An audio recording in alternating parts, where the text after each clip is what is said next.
ಸರ್ವಮಂಗಳಮಾಂಗಲ್ಯೆ ಶಿವೆ ಸರ್ವಾರ್ಥಸಾಧಿಕೆ ಶರಣ್ಯೆ ತ್ರಯಂಬಕಿ ಗೌರಿ ನಾರಾಯಣಿ ನಮೋಸ್ತುತೆ.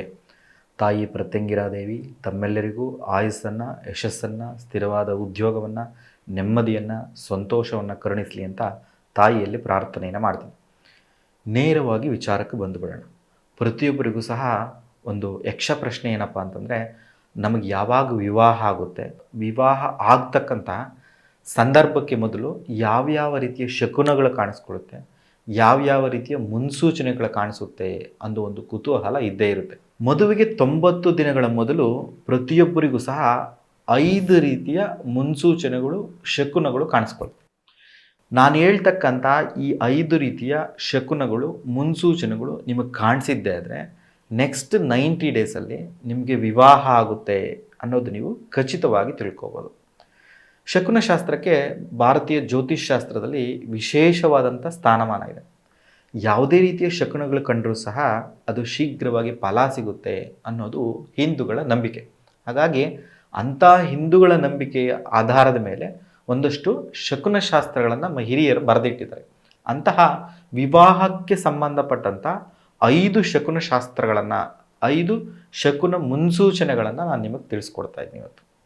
ಮೊದಲನೆಯ ಮುನ್ಸೂಚನೆ ಏನು ಅಂದರೆ, ವಿವಾಹಕ್ಕೆ 90 ದಿನಗಳ ಮೊದಲು ಅಂದರೆ 3 ತಿಂಗಳ ಮೊದಲು ಕಾಣಿಸ್ಕೊಳ್ತಕ್ಕಂತಹ ಮೊದಲ ಮುನ್ಸೂಚನೆ ಏನಪ್ಪ ಅಂತಂತಂದರೆ, ತಮ್ಮ ಮನೆಯಲ್ಲಿ ದೇವರ ಮನೆ ಆಗಲಿ, ಅಡುಗೆ ಮನೆ ಆಗಲಿ ಒಂದು ರಿನೋವೇಷನ್ ಮಾಡ್ತಕ್ಕಂಥ ಸನ್ನಿವೇಶ ಕ್ರಿಯೇಟ್ ಆಗುತ್ತೆ. ಹೇಗಪ್ಪ ಅಂತಂದರೆ, ನಿಮ್ಮ ಮನೆ ಹಳೇದಾಗಿರ್ಬೋದು, ಅಥವಾ ಮನೆ ಕಟ್ಟಿ 1 ವರ್ಷ 2 ವರ್ಷ ಆಗಿರ್ಬೋದು, ದೇವಮೂಲೆಯಲ್ಲಿ, ಅಗ್ನಿ ಮೂಲೆಯಲ್ಲಿ ಅಂದರೆ ದೇವರ ಮನೆಯಲ್ಲಿ, ಅಡುಗೆ ಮನೆಯಲ್ಲಿ ಏನಾದರೂ ಒಂದಷ್ಟು ವಸ್ತುಗಳನ್ನು ಬದಲಾವಣೆ ಮಾಡ್ತಕ್ಕಂಥ ಸನ್ನಿವೇಶ ಇದೆ. ದೇವರ ಮನೆಯಲ್ಲಿ, ಅಡುಗೆ ಮನೆಯಲ್ಲಿ ಇಂಟೀರಿಯರ್ ಕೆಲಸಗಳನ್ನು ಮಾಡಿ ಆ ದೇವರ ಮನೆ ಮತ್ತು ಅಡುಗೆ ಮನೆಯನ್ನು ಹೊಸ ರೀತಿಯಲ್ಲಿ ನಿರ್ಮಾಣ ಮಾಡ್ತಕ್ಕಂಥ ಅವಕಾಶಗಳು. ಅದರಲ್ಲೂ ವಿಶೇಷವಾಗಿ ತಮ್ಮ ವಿವಾಹಕ್ಕೆ 90 ದಿವಸಗಳ ಮೊದಲು ಅಡುಗೆ ಮನೆಯಲ್ಲಿ ವಿಶೇಷವಾಗಿ ಸ್ಟೌವನ್ನು ಬದಲಾಯಿಸ್ತಕ್ಕಂಥ ಸನ್ನಿವೇಶಗಳಿರ್ತದೆ. ಯಾರ ಮನೆಯಲ್ಲಿ ಅಡುಗೆ ಮನೆಯನ್ನು ಜೊತೆಗೆ ದೇವರ ಮನೆಯನ್ನು ರಿನೋವೇಷನ್ ಮಾಡ್ತಾರೋ ಅವರಿಗೆ ಜಸ್ಟ್ 90 ಡೇಸಲ್ಲಿ ವಿವಾಹ ಯೋಗ ಉಂಟಾಗ್ತಕ್ಕಂಥ ಸನ್ನಿವೇಶಗಳಿರ್ತದೆ. ಜೊತೆಗೆ ತಮ್ಮ ಮನೆಯ ದಕ್ಷಿಣ ದಿಕ್ಕಿನಲ್ಲಿ ಯಾವುದಾದ್ರೂ ಒಂದು ಹೊಸ ವಸ್ತುವನ್ನು ಕೊಂಡುಕೊಂಡು ಬಂದು ಇಟ್ಟಂಥ ನಂತರದಲ್ಲಿ ವಿವಾಹ ಉಂಟಾಗ್ತಕ್ಕಂಥ ಸನ್ನಿವೇಶ. ಯಾಕೆ ಈ ಸ್ಥಾನಕ್ಕೆ ಇಷ್ಟು ಪ್ರಾಶಸ್ತ್ಯವನ್ನು ಕೊಡ್ತಾ ಇದ್ದೀರಾ ಅಂತಂತಂದರೆ, ದೇವಮೂಲೆಯನ್ನು ಗುರುವಿಗೆ ಸಂಬಂಧಪಟ್ಟಂಥ ಸ್ಥಾನ ಅಂತ ಕರಿತೀವಿ, ಅಗ್ನಿಮೂಲೆಯನ್ನು ಶುಕ್ರನಿಗೆ ಸಂಬಂಧಪಟ್ಟಂಥ ಸ್ಥಾನ ಅಂತ ಕರಿತೀವಿ, ಜೊತೆಗೆ ದಕ್ಷಿಣ ದಿಕ್ಕನ್ನು ಕುಜನಿಗೆ ಸಂಬಂಧಪಟ್ಟಂಥ ಸ್ಥಾನ ಅಂತ. ನಮಗೆ ಆ ವಿವಾಹ ಕೂಡಿ ಬರಬೇಕು ಅಂದರೆ ಒಂದು ಗುರುವಿನ ಕೃಪಾ ಕಟಾಕ್ಷ ಇರಬೇಕು, ಮತ್ತೊಂದು ಶುಕ್ರನ ಕೃಪಾ ಕಟಾಕ್ಷ ಇರಬೇಕು, ಮತ್ತೊಂದು ಕುಜನ ಕೃಪಾ ಕಟಾಕ್ಷ ಇರಬೇಕು. ಯಾರು ತಮ್ಮ ಮನೆಯಲ್ಲಿ ದೇವಮೂಲೆಯನ್ನು ಶುಚಿಯಾಗಿಡ್ತಾರೋ, ಅಗ್ನಿಮೂಲೆಯನ್ನು ಶುಚಿಯಾಗಿಡ್ತಾರೋ, ವಿಶೇಷವಾಗಿ ಸ್ಟೌವನ್ನು ಬದಲಾಯಿಸ್ತಾರೋ ಅವರಿಗೆ 90 ದಿವಸಗಳಲ್ಲಿ ವಿವಾಹ ಉಂಟಾಗ್ತಕ್ಕಂಥ ಸನ್ನಿವೇಶ ಇರುತ್ತೆ. ನೆಕ್ಸ್ಟ್ ಎರಡನೇ ಮುನ್ಸೂಚನೆ ಏನಪ್ಪ ಅಂತಂತಂದರೆ, ಮಂಗಳವಾರ, ಶುಕ್ರವಾರ, ಗುರುವಾರ, ಭಾನುವಾರ ತಮ್ಮ ಮನೆಗೆ ಪ್ರಾಣಿಗಳಾಗಲಿ, ಪಕ್ಷಿಗಳಾಗಲಿ, ಕಪ್ಪು ಇರುವೆಗಳಾಗಲಿ ಬರ್ತಕ್ಕಂಥ ಸನ್ನಿವೇಶ ಇರ್ತದೆ. ಈ ಪ್ರಾಣಿಗಳು, ಪಕ್ಷಿಗಳು, ಕಪ್ಪು ಇರುವೆಗಳು ಶುಭ ಸೂಚಕವಾಗಿರ್ತದೆ.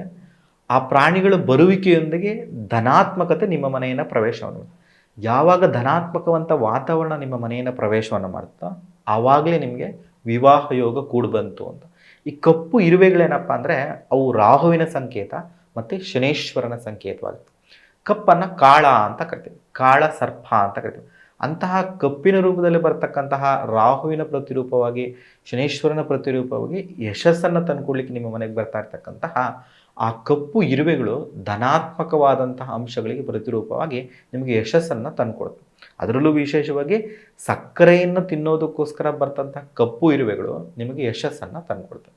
ಇದಲ್ಲದೆ ಹಸು ಅಂದರೆ ಗೋಮಾತೆ ನಿಮ್ಮ ಮನೆಯ ಪ್ರವೇಶವನ್ನು ಮಾಡೋದಾಗಲಿ, ನಿಮ್ಮ ಮನೆ ಹತ್ತಿರಕ್ಕೆ ಬರೋದಾಗಲಿ, ದೊಡ್ಡ ಮಟ್ಟದ ಪಾರಿವಾಳಗಳು ಗುಂಪುಗಳು ಭಾನುವಾರ, ಮಂಗಳವಾರ, ಗುರುವಾರ, ಶುಕ್ರವಾರ ನಿಮ್ಮ ಮನೆಯನ್ನು ಪ್ರವೇಶವನ್ನು ಮಾಡೋದ್ರಿಂದ ಆ ದಿನಗಳು ಗುರು ಶುಕ್ರರಿಗೆ ಮತ್ತು ಸೂರ್ಯನಿಗೆ ವಿಶೇಷವಾದ ದಿನಗಳಾಗಿರೋದ್ರಿಂದ ಆ ಗ್ರಹಗಳ ಒಂದು ಸಾತ್ವಿಕ ಅಂಶಗಳು ನಿಮ್ಮ ಮನೆಯನ್ನು ಪ್ರವೇಶವನ್ನು ಮಾಡೋದ್ರಿಂದಲೂ ಸಹ ನಿಮಗೆ ಗೋಚಾರ ರೀತಿಯಲ್ಲೂ ಗುರುಬಲ ಸಿಗ್ತದೆ.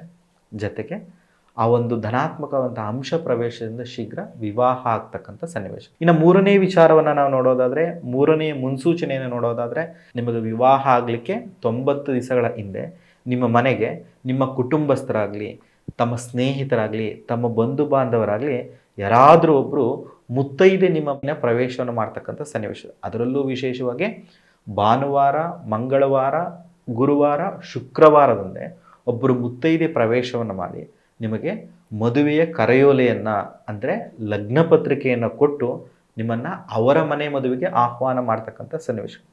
ಮದುವೆ ಲಗ್ನ ಪತ್ರಿಕೆ ಅಂತಂದರೆ ಅದರಲ್ಲಿ ಅಕ್ಷತೆ ಇರುತ್ತೆ, ಅಕ್ಷತೆಗೆ ಅರಿಶಿಣವನ್ನು ಹಚ್ಚಿದೆ. ಅರಿಶಿಣ ಅನ್ನೋದು ಗುರುವಿನ ಪ್ರತಿರೂಪ ಆಗಿರ್ತದೆ.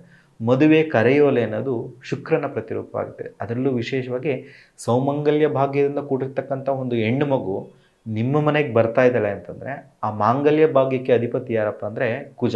ಹಾಗಾಗಿ ಈ 3 ಗ್ರಹಗಳ ಆಶೀರ್ವಾದ, ಅವರ ಒಂದು ಫ್ರೀಕ್ವೆನ್ಸಿ, ಆ ಒಂದು ಸಾತ್ವಿಕ ಅಂಶ ನಿಮ್ಮ ಮನೆಯನ್ನು ಪ್ರವೇಶವನ್ನು ಮಾಡಿದೆ ಅಂದರೆ ನೀವು ಅರ್ಥ ಮಾಡ್ಕೋಬೇಕು, ನೆಕ್ಸ್ಟ್ 90 ಡೇಸಲ್ಲಿ ನಿಮಗೂ ಸಹ ವಿವಾಹ ಆಗ್ತಕ್ಕಂಥ ಸನ್ನಿವೇಶ ಇದೆ. ಇನ್ನು 4ನೇ ಮುನ್ಸೂಚನೆ ಏನಪ್ಪ ಅಂತ ನಾನು ಅಂದ್ಕೊಂಡಿದ್ದೆ ಅಂದರೆ, ತಾವು ಮಲಗಿದ್ದಾಗ ಬ್ರಹ್ಮ ಮುಹೂರ್ತದಲ್ಲಿ ಅಂದರೆ ಬೆಳಗ್ಗೆ 4:15 ಒಂದು 5:30, 6 ಗಂಟೆ ಕಾಲಾವಧಿನಲ್ಲಿ ಬ್ರಾಹ್ಮಿ ಮುಹೂರ್ತ ಅಂತ ಕರೀತಾರೆ. ಈ ಕಾಲಾವಧಿಯಲ್ಲಿ ತಮ್ಮ ಕನಸಲ್ಲಿ ಶ್ರೀ ಗುರು ರಾಘವೇಂದ್ರ ಸ್ವಾಮಿಗಳು ಕಾಣಿಸ್ಕೊಳ್ಳೋದಾಗಲಿ, ತಿರುಪತಿ ವೆಂಕಟೇಶ್ವರರು ಕಾಣಿಸ್ಕೊಳ್ಳೋದಾಗಲಿ, ಶಿರಡಿ ಸಾಯಿಬಾಬರು ಕಾಣಿಸ್ಕೊಳ್ಳೋದಾಗಲಿ, ಎಡೆಯೂರು ಸಿದ್ಧಲಿಂಗೇಶ್ವರರು ಕಾಣಿಸ್ಕೊಳ್ಳೋದಾಗಲಿ, ಈ ರೀತಿಯ ಗುರುಗಳು ತಮ್ಮ ಕನಸಲ್ಲಿ ಕಾಣಿಸ್ಕೊಳ್ಳೋದು, ಆ ಕ್ಷೇತ್ರಗಳು ತಮ್ಮ ಕನಸಲ್ಲೇ ಕಾಣಿಸ್ಕೊಳ್ಳೋದು, ಲಕ್ಷ್ಮೀ ಸಮೇತ ವೆಂಕಟೇಶ್ವರ ಸ್ವಾಮಿ ತಮ್ಮ ಕನಸಲ್ಲೇ ಕಾಣಿಸ್ಕೊಳ್ಳೋದು, ತಿರುಪತಿಗೆ ಮಂತ್ರಾಲಯಕ್ಕೆ ತಾವು ವಿಸಿಟ್ ಮಾಡಿದ ಹಾಗೆ ಕನಸುಗಳು ಬರ್ತಕ್ಕಂಥದ್ದು, ಕನಸಲ್ಲಿ ಕಮಲದ ಹೂವು ಕಾಣಿಸ್ಕೊಳ್ಳೋದು, ಕನಸಲ್ಲಿ ವಿವಾಹ ಆಗಿರ್ತಕ್ಕಂಥ ದಂಪತಿಗಳು ಮುತ್ತೈದರು ನಿಮ್ಮ ಕನಸಲ್ಲಿ ಬಂದಿದ್ದಾರೆ ಅಂತಂತಂದರೆ, ಬಿಳಿ ಪಾರಿವಾಳ, ಬಿಳಿ ಕುದುರೆ ಏನಾದರೂ ನಿಮ್ಮ ಕನಸಲ್ಲಿ ಬಂದಿದೆ ಅಂತಂದರೆ ನಿಮಗೆ ಗುರುಗ್ರಹದ ಆಶೀರ್ವಾದ ಸಿಗ್ತಾ ಇದೆ, ಶುಕ್ರಗ್ರಹದ ಆಶೀರ್ವಾದ ಸಿಗ್ತಾ ಇದೆ ಅಂತ ಅರ್ಥ. ಅಂಥ ವಿವಾಹಕಾರಕನಾಗಿರ್ತಕ್ಕಂಥ ಶುಕ್ರ ಬಿಳಿ ಕುದುರೆ ರೂಪದಲ್ಲಿ ತಮ್ಮ ಕನಸಲ್ಲಿ ಬರ್ಬೋದು, ಬಿಳಿ ಕಮಲದ ಹೂವಿನಲ್ಲಿ ರೂಪದಲ್ಲಿ ತಮ್ಮ ಕನಸಲ್ಲಿ ಬರ್ಬೋದು, ದಂಪತಿಗಳ ರೂಪದಲ್ಲಿ ತಮ್ಮ ಕನಸಿನಲ್ಲಿ ಬರ್ಬೋದು. ಆ ಶುಕ್ರನ ಗುರುಗ್ರಹದ ಸಾತ್ವಿಕ ಅಂಶ ನಿಮ್ಮನ್ನು ಯಾವಾಗ ಪ್ರವೇಶವನ್ನು ಮಾಡ್ತದೋ ಅಲ್ಲಿಂದ 90 ದಿವಸಗಳ ಒಳಗೆ ತಮಗೆ ವಿವಾಹ ಆಗ್ತಕ್ಕಂಥ ಸನ್ನಿವೇಶಗಳಿರುತ್ತೆ. ಇನ್ನು ಕೊನೆಯ ಮುನ್ಸೂಚನೆ ಏನಪ್ಪ ಅಂತಂತಂದರೆ, ವಿವಾಹಕ್ಕೆ 90 ದಿವಸಗಳ ಮೊದಲು ತಮಗೆ ಪ್ರಮೋಷನ್ ಸಿಗ್ತಕ್ಕಂಥ ಸನ್ನಿವೇಶ ಇರುತ್ತೆ, ಅಥವಾ ಒಂದು ಮನೆಯನ್ನು ಕೊಂಡುಕೊಳ್ತಕ್ಕಂಥ ಸನ್ನಿವೇಶ ಇರುತ್ತೆ, ಅಥವಾ ಒಂದು ಸೈಟನ್ನು ಕೊಂಡುಕೊಳ್ತಕ್ಕಂಥ ಸನ್ನಿವೇಶ ಇರುತ್ತೆ, ಒಂದು ಫ್ಲ್ಯಾಟನ್ನು ಕೊಂಡುಕೊಳ್ತಕ್ಕಂಥ ಸನ್ನಿವೇಶ ಇರುತ್ತೆ, ಅಥವಾ ಬೆಲೆ ಬಾಳ್ತಕ್ಕಂಥ ಎಲೆಕ್ಟ್ರಾನಿಕ್ ಐಟಮ್ಸ್ ಆಗಲಿ, ಬೆಲೆ ಬಾಳ್ತಕ್ಕಂಥ ಮೊಬೈಲ್ ಆಗಲಿ, ಬೆಲೆ ಬಾಳ್ತಕ್ಕಂಥ ಆಭರಣಗಳಾಗಲಿ, ಬೆಲೆ ಬಾಳ್ತಕ್ಕಂಥ ವಸ್ತು ವಾಹನಾದಿಗಳು ತಮ್ಮ ಮನೆಯನ್ನು ಪ್ರವೇಶವನ್ನು ಮಾಡ್ತದೆ. ನೋಡಿ, ಈ ಬೆಲೆ ಬಾಳ್ತಕ್ಕಂಥ ವಸ್ತುಗಳನ್ನು ತಗೋಬೇಕು ಅಂತಂದರೆ, ಈ ಒಂದು ವ್ಯಾಲ್ಯೂಯಬಲ್ ಥಿಂಗ್ಸ್ ತಗೋಬೇಕು ಅಂದರೆ ಗೋಚಾರ ರೀತಿಯಲ್ಲಿ ತಮಗೆ ಗುರು ಕೃಪೆ ಇರಲೇಬೇಕು, ಜೊತೆಗೆ ಶುಕ್ರನ ಕೃಪೆ ಇರಬೇಕು. ಯಾವಾಗ ಗುರುಕೃಪೆ ಸಿಗುತ್ತೋ, ಯಾವಾಗ ಶುಕ್ರನ ಕೃಪೆ ಸಿಗುತ್ತೋ ಆವಾಗ ಶೀಘ್ರ ವಿವಾಹ ಆಗೇ ಆಗುತ್ತೆ.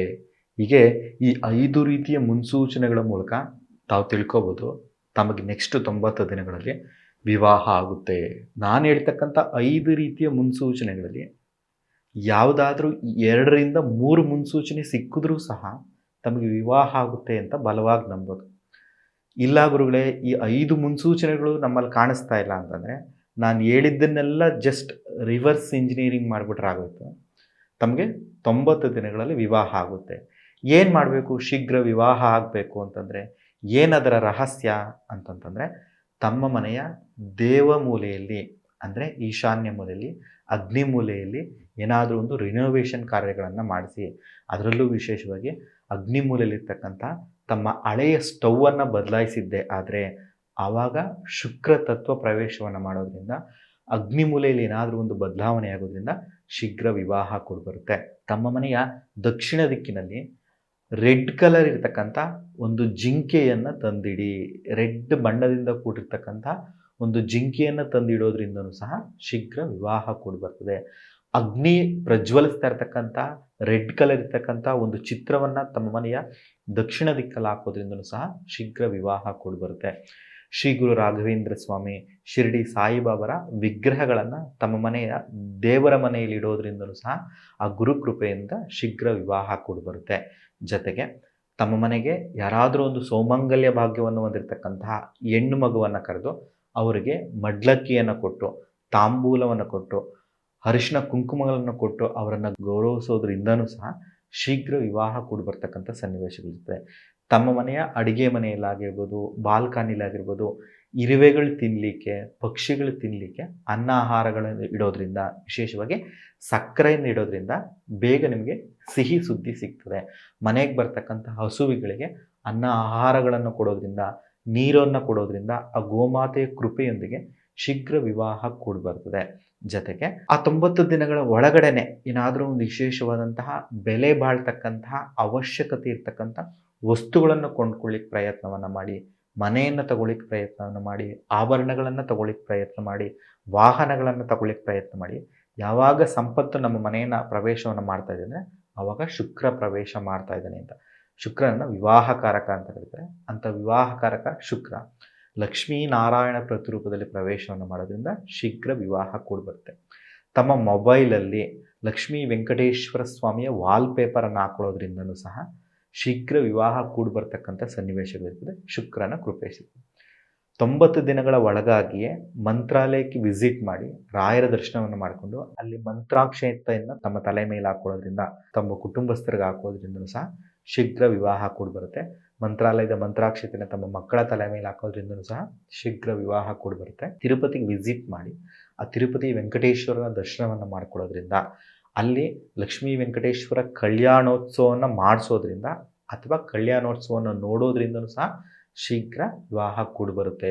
ಹೀಗೆ ಈ ಎಲ್ಲ ಅಂಶಗಳನ್ನು, ಮುನ್ಸೂಚನೆಗಳನ್ನು ನಿಜವನ್ನು ಮಾಡೋದ್ರ ಮೂಲಕ ಪ್ರಕೃತಿಗೆ ಧನ್ಯವಾದವನ್ನು ತಿಳಿಸೋದ್ರಿಂದ, ಪ್ರಕೃತಿಗೆ ಕೃತಜ್ಞತಾ ರೂಪದಲ್ಲಿ ಇರೋದ್ರಿಂದಲೂ ಸಹ ಶೀಘ್ರ ವಿವಾಹ ಕೂಡಿ ಬರುತ್ತೆ ಅಂತ ಹೇಳ್ತಾ, ಈ ಎಲ್ಲ ಮುನ್ಸೂಚನೆಗಳು ತಮ್ಮ ಜೀವನದಲ್ಲಿ ನಡೀಲಿ, ಶೀಘ್ರ ವಿವಾಹ ಕೂಡಿ ಬರಲಿ ಅಂತ ಹೇಳ್ತಾ ನನ್ನ ಮಾತನ್ನು ಮುಗಿಸ್ತಾ ಇದ್ದೀನಿ.